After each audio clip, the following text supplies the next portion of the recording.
Mabuti naman at mabuti kayo at mabuti na rin ang ating panahon, hindi na nagngangalit, umuulan at bumabaha.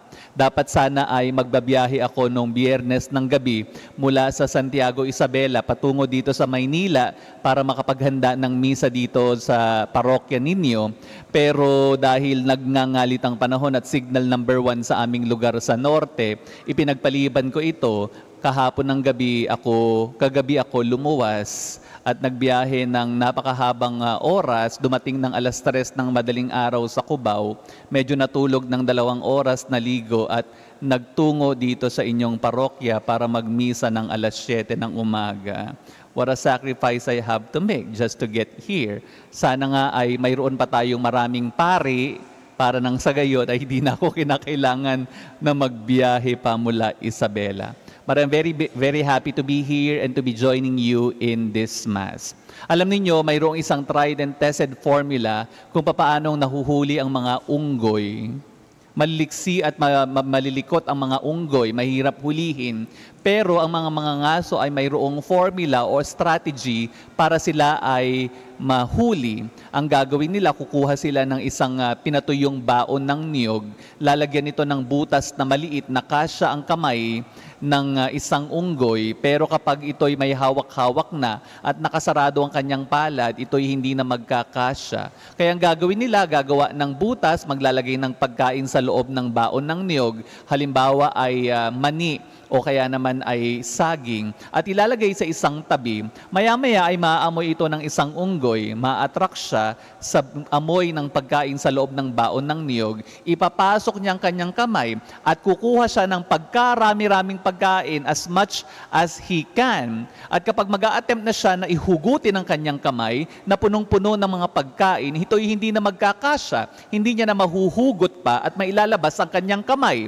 Sa pagkakataong ito, dapat sana ay iisipin ng unggoy, dapat bitawan ko ang aking mga nasunggaban o hawak-hawak, pero hindi niya ito gagawin because what he is thinking of is that he just wants to get as much as he can. At sa pagkakataong ito, magkakaroon ng pagkakataon ang mga ngaso o hunter na hulihin ng mga unggoy at sila ay ikukulong.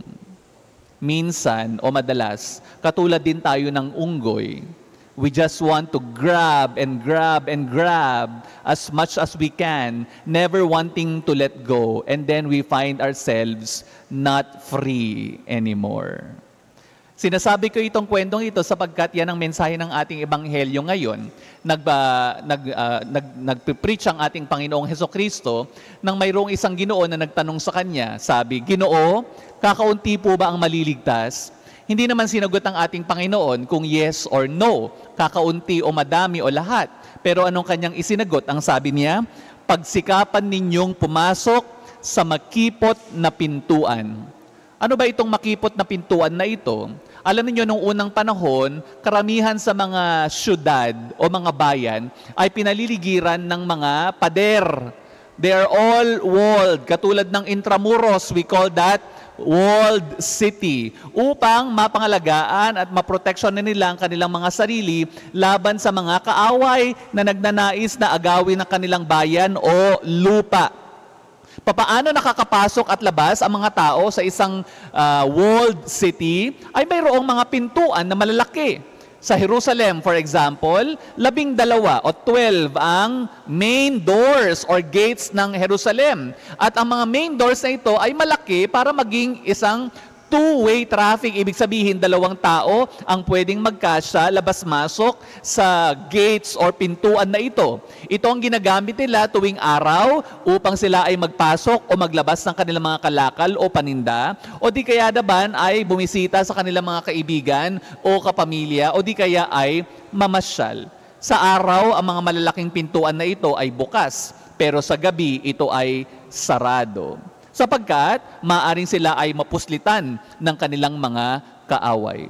Pero papaano sila nakakapaglabas-masok kahit gabi ay mayroong mga makikipot at masisikip na pintuan na binabantayan ng mga gwardya. At kapag mayroong ginabi sa labas, papaano siya makakapasok? Sa pamamagitan ng makipot at masikip na pintuan. Pero ang catch is that Dahil ito ay makipot o masikip, isang tao lamang ang pwedeng magkasya. At in fact, kapag ang taong ito ay mayroong daladala ng mga bagahe o kalakal, hindi niya ito pwedeng sabay na ipasok. Kinakailangan niya itong bitiwan, iwanan sa pintuan, upang siya lamang ang makapasok. Literally speaking, Jesus in the gospel today was speaking about those narrow gates. But, theologically speaking, ang tinutukoy ni Jesus na pintuan sa ating ebanghelyo ngayon ay walang iba kundi ang kanyang sarili.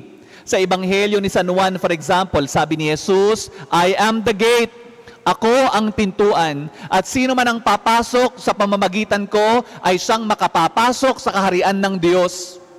In fact, sabi niya sa Ebanghelyo ni San Juan, I am the way, the truth, and the life. Sa pamamagitan ko lamang kayo ay makatutungo sa langit sa kaharian ng Diyos. Ibig sabihin pala nito, kung nanais nating makapasok sa kaharian ng Diyos, kinakailangan nating tumawid kay Jesus na pintuan. At kung paano tayo makakatawid sa pintuan ni Jesus, kinakailangan maging kamukha tayo ni Jesus. We would have to conform ourselves to Christ. Na kung ano ang itsura, anyo, shape, or size ng ating Panginoong Hesukristo, we would have to be like Him in order to fit in through this narrow gate or door. Nangangahulugan din na papaano tayo makapapasok sa pintuan na si Jesus ay nangangailangan na mayroon tayong mga iwanan, bitiwan na mga bagaheng ating daladala. At ano mga bagaheng ito? Mga bagahe ng kasalanan. Because sins would not fit into the holiness of Christ. Bagahe ng imoralidad, bagahe ng pagkaganid at pagkamakasarili, bagahe ng kawalan ng kapatawaran o awa sa iba, bagahe ng galit at pag-iimbot sa puso. Ang lahat ng iyan ay kinakailangan nating bitiwan o iwanan upang tayo ay makapasok sa pintuan na si Jesus at makaabot sa langit at kaharian ng Diyos. Kaya nga mga kapatid, sa ating ebanghelyo sabi ni Jesus, lumayo kayo sa akin, kayong lahat na nagsisigawa ng masama. Ang pusong punong-puno ng kasamaan, ang buhay na punong-puno ng kasalanan, at ang taong ang dami-daming dalang pagkakamali at kasalanan sa buhay, ay hindi makapapasok sa kaharian ng Diyos. Pero nais ng Diyos sa tayong lahat ay makarating sa langit. Kaya nga itinatag niya ang sakramento ng kumpisal. Upang sa gayon, sa kumpisal, tayo ay malinis at maiwanan o maiwaksi natin ang ating mga kasalanan. Yun kung ikaw ay nagkukumpisal. Kailan ba ang iyong huling kumpisal? Baka naman daladala mo pa yung mga kasalanan na iyan at hindi binibitiwan. Panahon na kapatid, upang iyan ay iyong bitiwan at iwanan, upang ikaw ay tumawid kay Jesus na pintuan at daan patungo sa langit. Kung susuriin natin ang ating mga puso, alam na alam natin sa ating sarili, aminin naman natin o hindi, na tayo ay may mga kasalanang nahihirapang bitiwan. Ang tawag dyan ay ang aking paboritong kasalanan. Sa isang kanto, palagi may nagiinumang mga lalaki. Ang sasabihin ko, bakit kayo umiinom gabi-gabi? Alam ba ninyong masama iyan sa inyong baga? Sinisira nyo ang inyong katawan. At ang pagsira ng katawan ay isang kasalanan. Anong sasabihin? Father, ang hirap pong tanggihan ng tukso. Nagtatrabaho ako sa eskwelahan. Tuwing break time, ang mga estudyante ay lalabas ng campus, pupunta sa tindahan at anong gagawin? Magyoyosi o magve-vape, o kaya naman magbibilyar na may pustahan at sugal. Ang sasabihin ko'y, hindi ba ninyo alam na iyan ay masama at kasalanan? Anong sasabihin?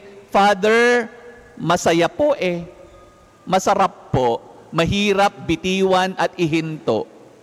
Alam na alam natin sa ating mga sarili na mayroon tayong mga paboritong kasalanan na nahihirapan, naiwanan at bitiwan, na siyang naghahadlang sa atin upang tayo ay makarating sa langit.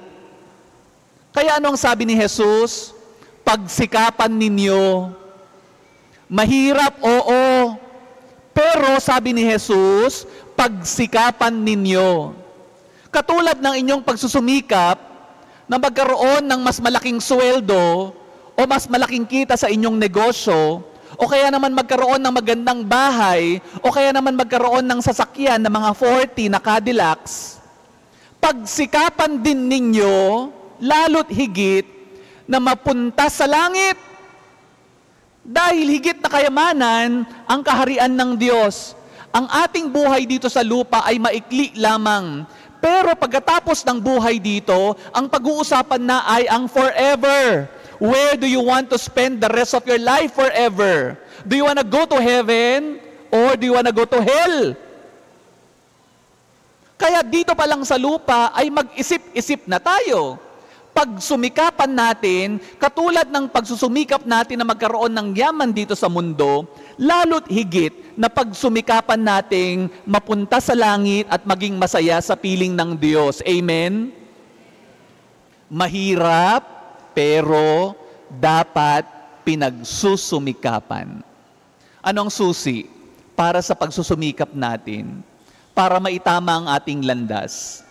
Makinig sa boses ng Diyos, sa tinig at salita ng Diyos. Mayroong isang birthday party, ang kanilang palaro ay basagan ng banga. Mayroong isang bata na nag-volunteer, ako, gusto ko basagin ng banga. Pinapunta siya sa harapan, piniringan ng kanyang mata, pinaikot ng 3 beses, at binigyan ng pamalo. At ang sabi ng mga tao, left, left, right, right, forward, backward, forward, backward. At ang batang ito, inamba ang kanyang pamalo at buong lakas at buong tapang na pinalo ang banga, hindi niya napalo. Mayroong pangalawang bata, nag-volunteer, ako naman. Pumunta ang bata sa harapan, piniringan ng kanyang mata, pinaikot ng 3 beses, binigyan ng pamalo, at nagsimulang paluin ng banga. Ang sabi ng mga tao, kaliwa, kaliwa, kanan, kanan, forward, backward. Sa buong tapang at lakas, iniamba ng batang itong kanyang pamalo, sinubukang paluin ang banga, hindi niya napalo. Mayroong isang bata sa gilid sa sulok, ayaw mag-volunteer. Sabi, sige na, volunteer ka, mananalo ka ng premyo. Ayaw pa din. Maya-maya, lumapit ang kanyang tatay sa kanya at binlungan ng kanyang anak. Ilang segundong nakalipas, malakas na ang loob ng bata, pumunta sa harapan ang sabi niya, susubukan ko na po. Piniringan ng mata ng bata, pinaikot ng 3 beses, binigyan ng pamalo, at nagsimulang maglakad. Sabi ng mga tao sa kanyang paligid, kaliwa, kaliwa, kanan, kanan, forward, backward. At iniamba ng batang ito ang kanyang pamalo, buong lakas, buong tapang, pinalo ang banga. Success! Napalo ang banga. Yay! Sabi ng mga tao. At tinanong ng MC ang bata, bata, anong iyong ginawa? Kanina ayaw mong mag-volunteer, pero ikaw naman ang nanalo. Ano ang iyong ginawa? Ang sabi ng bata, kasi po, sabi ng tatay ko, anak, marami kang maririnig na boses, sasabihin sa iyo, kanan, kanan, kaliwa, kaliwa, forward, backward. Huwag kang makinig sa kanila. Ang pakinggan mo lang ay ang boses ko. Mga kapatid, sa mundong ito, marami tayong maririnig na boses. Gawin mo ito, gawin mo iyan, dito ka, doon ka. Ngunit ang natatanging tinig na karapat-dapat lamang nating pinakikinggan ay ang tinig ng Diyos na nagsasabi sa ating, dito ka. Sapagkat ang daan na ito ay patungo sa tagumpay, patungo sa langit. Amen. Magsitayo tayong lahat. Sumasampalataya